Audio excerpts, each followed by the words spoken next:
Hello everyone, स्वागत है हमारे यूट्यूब चैनल पर। आज हम आपके लिए 10th क्लास मैथमेटिक्स प्रश्नावली 1.1 कराने जा रहे हैं। तो देखिए, इस बुक से करा रहे हैं। पहले भी इसी बुक से हम सारे के सारे क्वेश्चन हम कराए हैं, तो आज भी इसी बुक से करा रहे हैं। तो चलिए देखते हैं। पहला क्वेश्चन है, निम्नलिखित संख्याओं को अभाज्य गुणनखंडों के गुणनफल के रूप में व्यक्त कीजिए। तो अभाज्य गुणनखंडों के गुणनफल के रूप में हमें व्यक्त करना है। सबसे पहले समझेंगे कि अभाज्य गुणनखंड अर्थात अभाज्य शब्द क्या होता है, अभाज्य संख्या क्या होती है। अभाज्य संख्याएं ऐसी संख्याएं होती हैं जो संख्याएं अपने सिवाय और एक के सिवाय किसी भी संख्या से ना कटें तो वो अभाज्य संख्याएं होती हैं। जैसे हम कहें कि भाई 2 है, 3 है, 5 है, 7 है, 11 है, तो ये ऐसी संख्याएं हैं। ये ऐसी संख्या आई है, 2 देखो, 2 से कट जाएगी, 1 से कट जाएगी और किसी से नहीं कटेगी। 3 जो खुद से कटेगी और 1 से कटेगी, अर्थात 3 से कट जाएगी और 1 से कट जाएगी और किसी से ये पूरी नहीं कटेगी। इसके अलावा 5 है, 5 खुद से कट जाएगी, 5 से कट जाएगी और 1 से कट जाएगी। इसके अलावा कोई अन्य संख्या से पूरी नहीं डिवाइड होगी। 7 है, 7 जो है खुद से पूरी विभाजित होगी और 1 से विभाजित होगी और किसी संख्या से पूरी विभाजित नहीं होगी। तो इस तरह की ये संख्याएं, इनको हम क्या कहते हैं, अभाज्य संख्याएं। क्या कहते हैं? अभाज्य संख्याएं कहते हैं। अब अभाज्य संख्याओं को, अब जैसे हम ले लें 9, मान लो इसमें 9 ले लें, तो 9 तो एक ऐसी संख्या, 9 अभाज्य कहाँ है? 9 देखो 1 से भी डिवाइड हो रही है, 3 से भी डिवाइड हो रही है और 9 खुद से भी डिवाइड हो रही है, तो 9 जो है अभाज्य नहीं है। तो हम बताएं आपके लिए अभाज्य संख्याएं क्या होती हैं। आप समझ गए होंगे कि जो संख्याएं खुद से पूरी डिवाइड हो और 1 से पूरी डिवाइड हो तो उन संख्याओं को हम बोलते हैं अभाज्य संख्याएं।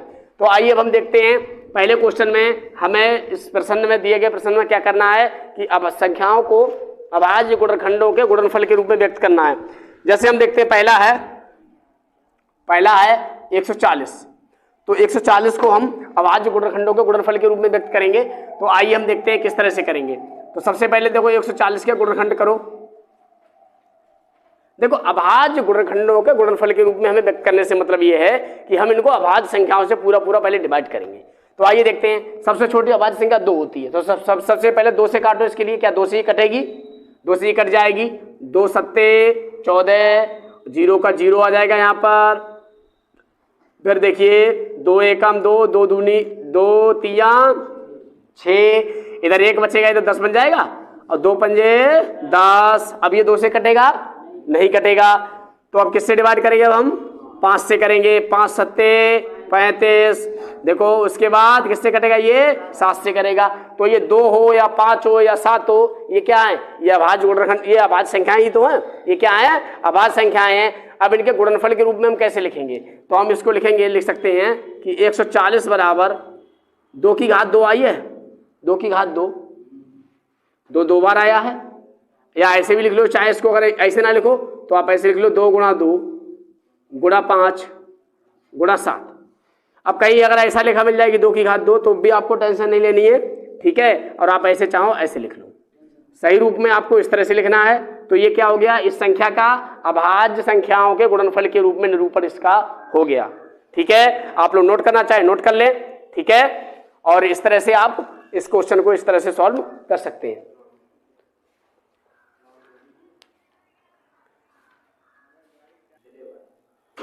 इसके बाद देखिए जो दूसरा और तीसरा है, यानी पहले क्वेश्चन का सेकंड पार्ट और थर्ड पार्ट, ये आसान है और आप कर भी सकते हो पहले की तरह। मैं जो है इसके बाद आपके लिए चौथा करा रहा हूं। तो चौथा पार्ट देखिए चौथे में क्या है। चौथे इस तरह से की है 5005। इसको हमें अभाज्य गुणनखंडों के गुणनफल के, अभाज्य संख्याओं के गुणनफल के रूप में व्यक्त करना है। तो आइए सबसे पहले 505 को हम डिवाइड करते हैं अभाज्य संख्याओं से। इसको सबसे पहले डिवाइड करेंगे हम। तो देखिए सबसे छोटी अभाज्य संख्या 2 है। क्या ये 2 से पूरा डिवाइड होगा? देखिए हम आपको पहचान बताते हैं कि आप कैसे चेक करें कि कोई संख्या 2 से डिवाइड होगी नहीं होगी। आप ऐसे पूरी संख्या को डिवाइड करके देखेंगे, उससे अच्छा मैं आपको तरीका बता रहा हूं। आप एक काम करिए, देखिए इसका इकाई का अंक देखिए। इसका इकाई का अंक कितना है? 5 है। अगर इकाई का अंक 0 है अथवा इकाई का अंक 2 के टेबल में आ रहा है, मतलब 2 के पहाड़े में इकाई का अंक आ रहा है, अर्थात इकाई का अंक एक सम संख्या है अथवा 0 है। इकाई का अंक एक सम संख्या है अथवा 0 है, तब तो ये 2 से डिवाइड होगी संख्या, अदरवाइज डिवाइड नहीं होगी। तो इकाई का अंक क्या है? 5 है। तो 5 जो है एक विषम संख्या है, तो ये 2 से डिवाइड नहीं होगा। अगला 3 से देखो डिवाइड करके। अब देखो आप पूरा डिवाइड करके नहीं देखेंगे, आप ऐसे चेक कर लीजिए। देखो 5 है 5, सभी अंक सभी डिजिट को जोड़िए। 5 और 0 5 और 0 5 और 5 10, यानी सभी डिजिट्स का जो सम आया वो कितना आ गया 10। अगर ऑल डिजिट्स का यानी सम ऑफ ऑल डिजिट्स यानी सभी अंकों का योगफल अगर 3 से डिवाइड हो रहा है तो ये संख्या 3 से डिवाइड होगी, अदरवाइज नहीं होगी। तो सभी अंकों का जो योगफल आया है वो 10 आया है, तो क्या ये 3 से डिवाइड होगा? तो ये 3 से डिवाइड नहीं होगा। तो जब 3 से डिवाइड नहीं होगा तो ये संख्या भी 3 से डिवाइड नहीं होगी। तो आपको करके नहीं देखना है। देखो इतना देर मैंने आपको समझाने में लगाया, लेकिन अगर आप समझ के काट के देखेंगे, इसको डिवाइड करके देखेंगे तो इतना टाइम आपको नहीं लगेगा।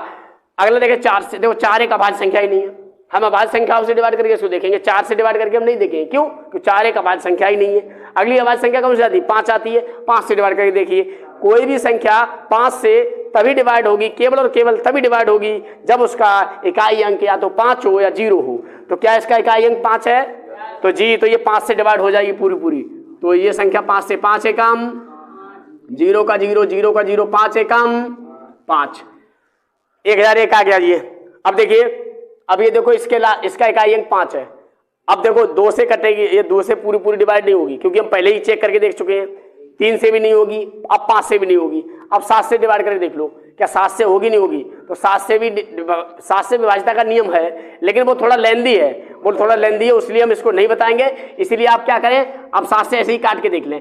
7 से काट के देखो, 7 एकम 7, 7 एकम 3 बचेगा, 30 हो जाएंगे। 7 चौक 28, 2 बचेगा, 21 हो जाएगा। 7 तिया 21, तो 7 से पूरी डिवाइड ये हो जाएगी। हालांकि 7 से विभाज्यता का भी नियम है, लेकिन वो थोड़ा लेंदी है, वो आप नियम लगाओगे, उससे अच्छा ऐसे ही डिवाइड करके देख लो आप, उससे कोई फायदा नहीं खास नहीं होने वाला है। तो आप कर लो 7 एकम 7, 3 बचेगा, इधर 30 हो जाएगा। 7 चौक 28, 2 बचेगा, इधर 21 हो जाएगा। 7 तिया 21, इस तरह से। तो आप अब 143 आ गया।